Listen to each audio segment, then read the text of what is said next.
Yeah. Never get away from theater. So, in my mind, I'm thinking you want to stay in front of the camera, maybe less stage. No, he said, because the stage is where you actually learn how to act. Wow, that's deep. Exactly.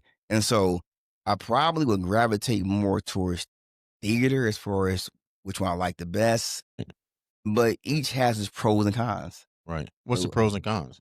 Well, for theater, if you're on stage and it's live and you mess up or your scene partner mess up, better figure it out because there is no cut on a live play. Yeah. So wait a minute, cut. That's right. That's right. So if somebody forgets their line or you forget theirs, then the only people who should know they messed up is you. Right. Better fix it. With film, if you're filming, you mess up, edit it out.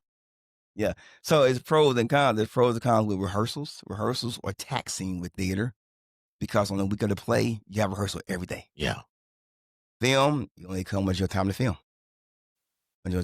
So both has its ups and its downs as far as pros and cons, but both are very, very, very valuable.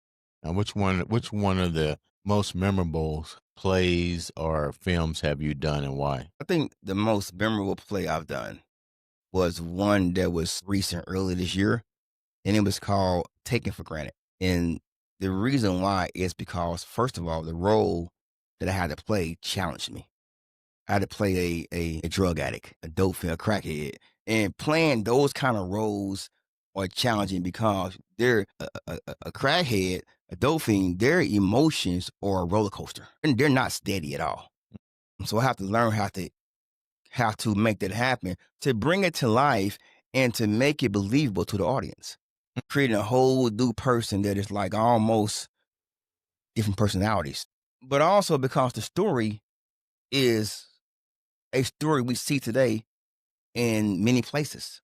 Marriages that are kind of falling apart due to outside resources, too much alcohol, too much drug addiction. We also see things in families that sometimes get dealt that happen but never get dealt with, swept under the rug, molestation, things like this. All those things were addressed in that play, but not only addressed, but confronted to where actual healing happened. Yeah, and that's something you don't really see, even in movies. That's why they keep coming out with part 1, part 2. Exactly. Yeah, but when you're doing a theater, it's a whole different. I like to see things like that where you draw me into it, but I also want to know how you're gonna fix it at the end. Exactly. And the writer, DeJuan Boy, Jackie Boy, when they directed that, and the writer LaCoy, when they put all this together, I was amazed at the outcome. Really? And then the audience was even more amazed. How do you get picked? How do scripts come to you? How do you get offered the scripts? Because you're kind of new at this, in this industry. So how do you get the scripts? So, first there's always auditions. Okay. You can audition, but if you do your job as an actor, so I started acting in 2019. Okay. And I've been going on ever since. But if you do your job, if you put in the work, then what happens is you start doing plays and films, and other directors will notice you. And they say, that guy, that girl, they're pretty sharp. So then people will start searching you out. And then before you know it, you have, 4 or 5 plays or films that people are seeking you out for. Yeah. And I've learned that it's okay to say no. So the scripts come by auditioning and you get the role, but they also come when people notice you and they say, hey, I want him, I want her.